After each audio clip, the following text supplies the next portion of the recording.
Hi everyone, Hassan Shahriar here. I am a proponent of renewable energy solutions, solutions that are more geared towards the energy consumers. I put this video presentation together primarily to share some of my thoughts and perspectives on energy transition. I find that we tend to get siloed in our specific work sectors. So what I wanted to do was take a more macroscopic view and highlight some of the areas that do not get addressed or discussed. So I hope you find this discussion interesting and enjoy it. Okay, why don't we start off with some great news? We are consuming more renewable energy today than we were 5 years ago. In fact, wind and solar have seen unprecedented growth recently, but our world still runs on fossil fuel. And more than 60% of global electricity comes from sources such as coal, diesel, and oil. Wind and solar, on the other hand, only account for up to 10% of the market space. Now, 10% market penetration is not bad. It's not the greatest, but it's not bad. It does bring to question the rate at which renewables are being adopted into the power system, which is why I'm going to frame the concepts in this deck using the technology adoption curve. Now, all technologies have different rates of adoption, right? Some have faster rate of adoption, like cell phones and internet have had a faster rate of adoption. It's a measure of how well a solution is meeting the needs of the consumer. That's really the takeaway from the adoption curve. While others, like telephone, took a long time to be adopted. What I want to understand is what is the adoption rate or could be the adoption rate of renewables going forward. But before we can do that, we need to understand where do renewables lie on this curve. With 10%, they really are at what is known as the early adopter phase, right? We're really catering to the needs of consumers who are prioritizing the environment. Now, what I want to ask myself is, well, how do we go from this early adopter phase into the majority market phase? A place where consumers are prioritizing not the environment aspect, but also the cost and convenience aspect for electricity. Jeffrey Moore, who's an American consultant, has studied the technology adoption curve a fair bit. He's actually written a book about it. And he's identified that technologies in this part of the adoption curve have a fair bit of challenge trying to transition to the majority market. And he calls these challenges crossing the chasm of the adoption curve. Now, renewable generation is a solution for electricity generation, right? And as we are expanding our market penetration level, I think the competing nature of the market is really going to put us at the cusp of this chasm. So in this deck, what I will focus on is three things. The first one is we'll take a look at the promising technology that can help us transition to this majority market that has the best shot for us to be competitive. Then we'll look at what are the challenges that really lie in this chasm that we will be facing. And then finally, what are the approaches and steps that can help us really to cross into the majority market and become the primary source for generation for electricity. Let's begin by quickly assessing the capabilities of wind and solar solutions in meeting the needs of the electricity and energy consumers. They certainly check the box on the environment front. And today, utility scale wind and solar can actually also check the box on the cost front. Where they fall short is the convenience aspect of electricity being produced, the fact that it's intermittent. And this is because you can't really turn on and off the sun and the wind. What you can do today is store that energy and deliver it when needed. And this is the promise of hybrid renewable energy system and its ability to address some of the intermittency issues with renewable energy generation. Now, hybrid renewable energy system certainly has cost and convenience challenges. It's not certain if they are convenient for the energy consumer, but I would argue that they certainly provide a technical pathway for the transition of renewable energy solutions from the early adopter phase into the majority market. So over the next few slides, what I'll do is do a deep dive and define what are hybrid renewable energy systems, and also why are they so important as a form of generation for the foreseeable future. If you were to do a Google search on hybrid renewables, which is what I did, you'll come across many images like this, right? Most of them will typically have wind turbines and solar PV systems in the same image. Some might have some weird structures. I don't know what that is, but there you go, hybrid renewable energy systems. I find these images describing hybrid renewables very inadequate. It's like saying that the description of human beings are we're creatures with 2 arms and 2 legs. We come in various shapes and sizes and colors and 2 biological genders. That is an inadequate definition for human beings. It doesn't capture the essence of who we are, the fact that we are able to think critically and reason. So what I wanted to do is there a way to define hybrid renewables that really captures the essence of what they are, that transcends any shape form of hybrid renewables as you might see from the Google images? To understand and define the essence of hybrid renewables, let's first take a look at standard renewable generation projects. If you think about a wind farm or a solar project, they typically have one core objective, which is to extract the maximum energy available from the variable resource and deliver that variable energy into the power system. This has been the structure for PPAs of the past years. Now, if you had more than one objective, let's say you had multiple objectives of the utility or the energy consumer, and these are very well-defined objectives, right? It's not just energy. Let's say you have a capacity need.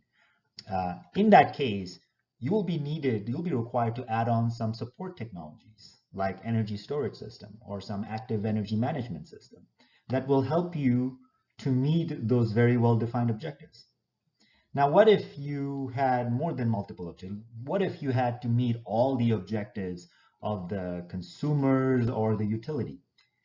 Well, now you're basically looking at microgrids, right? Here, you really need a whole set of components that will help support you to meet the needs of the system. Here, the energy management algorithms can get very complicated.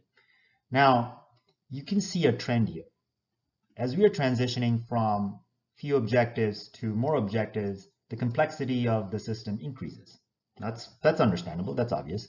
But if you have multiple objectives, regardless of the number of objectives, if you have multiple objectives, there is a trend in the structure here, right? And I believe the essence of hybrid renewables can be captured by the structure that you see here in multiple objective renewable energy projects. So based on the structure that we just saw, we can define hybrid renewable systems as the ability to extract energy from a variable resource and convert it using support technologies to meet the defined objectives of utilities and consumers. Basically, you're turning some variable renewable resource into a practical energy solution for the consumers. To me, that transition, that transformation is the essence of what is a hybrid renewable energy system. And it transcends all forms and functions, all the images that you can find in your Google search.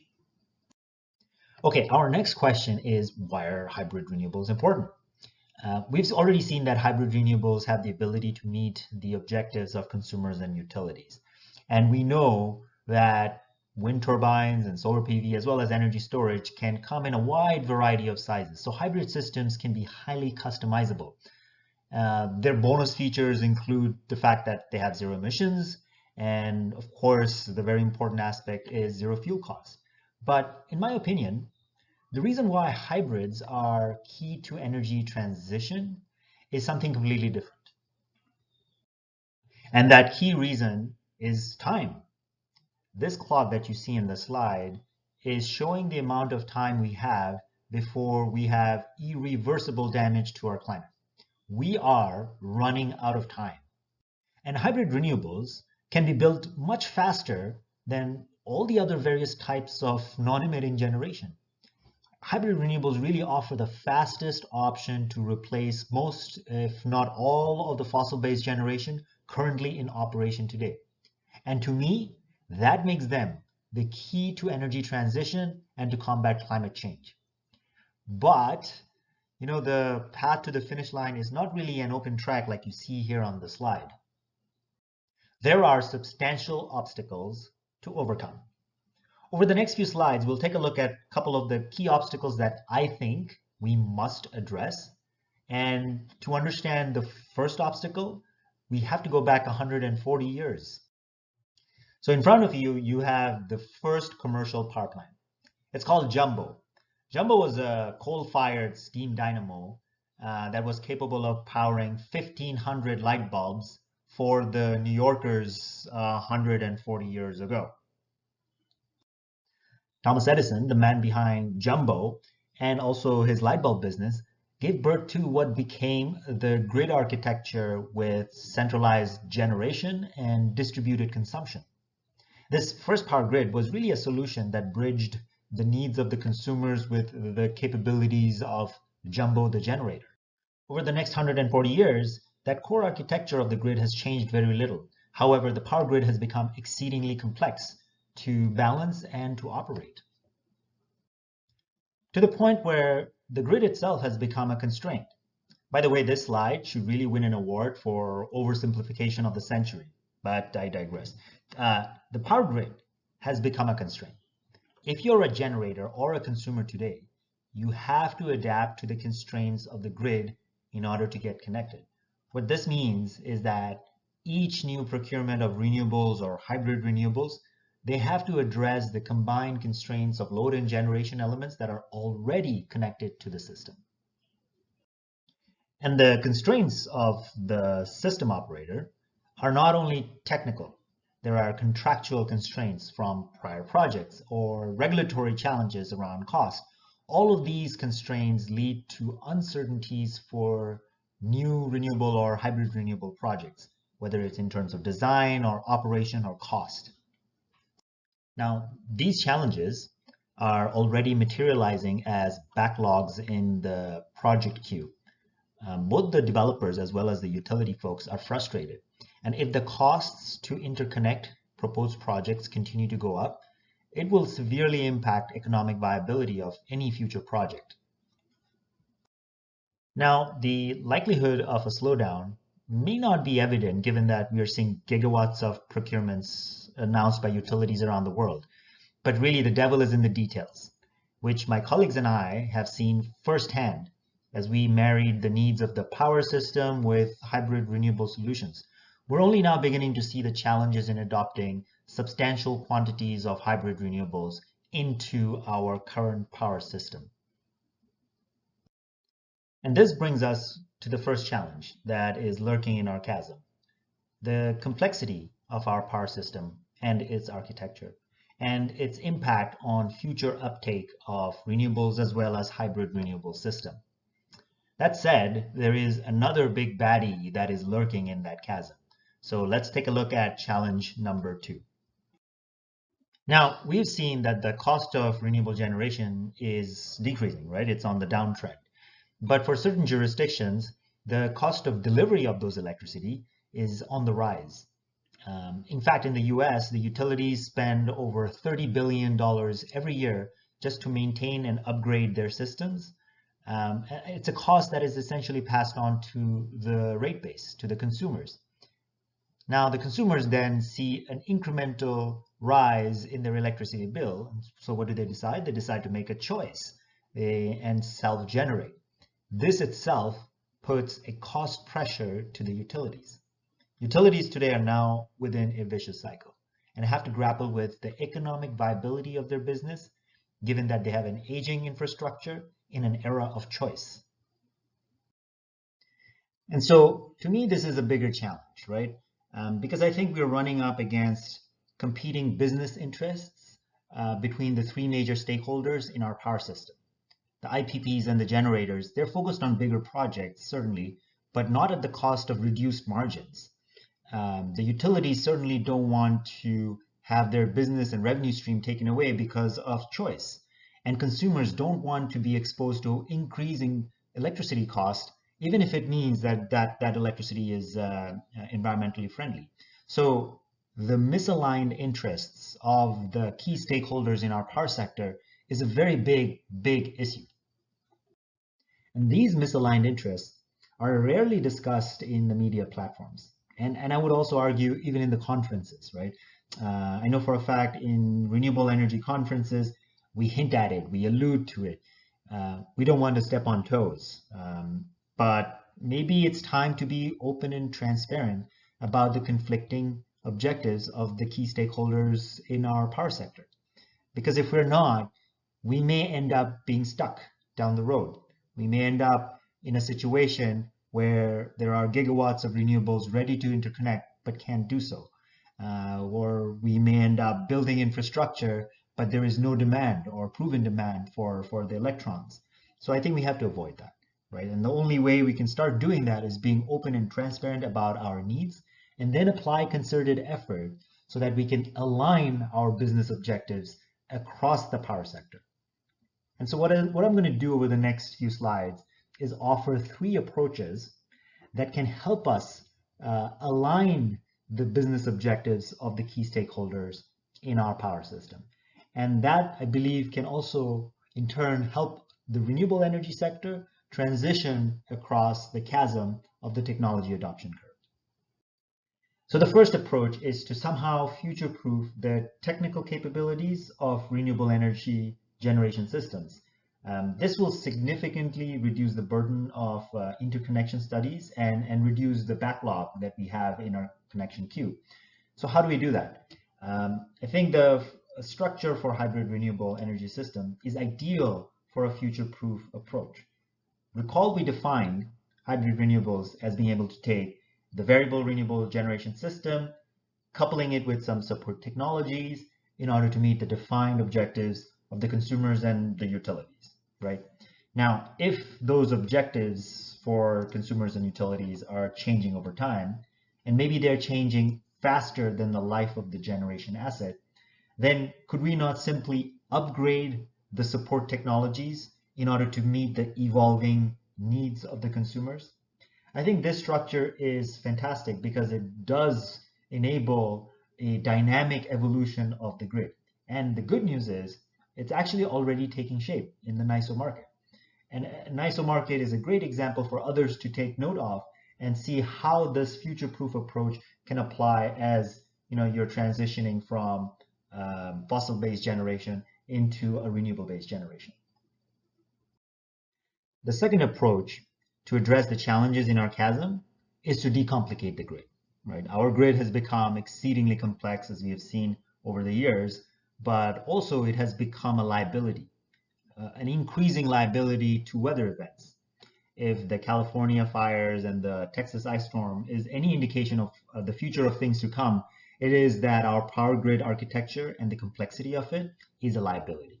And so we must try and decomplicate it in order to not only improve reliability, but also reduce the cost to the utility operators. The third approach is to make sure our utility operators are comfortable in operating a power system where the majority of the generation is coming from renewable resources. So that's basically a scenario where renewable technologies have transitioned to the majority market in our technology adoption curve. Today, our utility operators have extensive experience with synchronous systems, and they're only starting to gain experience with hybrid renewables. So there's obviously an experience gap right there, right? So how can we bridge that gap within a very short time frame? The answer, I believe, lies in extensive training. It is possible today to enable simulated deployment of hybrid projects and have our utility operators gain experience through those simulations. And I think that is very important to have greater buy-in from our utilities. In any new innovation, when any new innovation hits the market, its adoption rate is a function of how convenient it is to key stakeholders. And utilities are a key stakeholder in the power sector. So we have to make sure that hybrid renewable technologies are convenient for our utility operators. So with that said, let's return back to our technology adoption curve. I really do believe that renewables can and will transition to the majority market, but the rate at which we make that a transition will depend on how well we address the challenges in our chasm. Are we going to be the telephone system in terms of adoption or the cell phone system in terms of adoption? Hopefully in this talk, I've been able to showcase the value of hybrid renewable systems, but more importantly, the integration technologies that can enable the adoption of large quantities of renewables into our power system. Now, these integration technologies by themselves will not be enough. We need to rethink our grid architecture because our grid is not weather ready, or at least it's not ready for the weather that is about to come.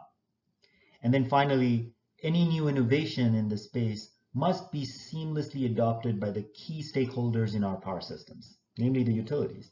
We need to make sure that the system operation is easy for the utilities. Now, all of these approaches that I've highlighted here do not and cannot address the myriad of challenges that face various power systems in various jurisdictions. They actually miss completely the key element, which is the impact of policy on our power systems. But one common trait in all these approaches is that they're really about the evolution of energy delivery. Put simply, there really is no energy transition without energy delivery transition. Hope you've enjoyed this.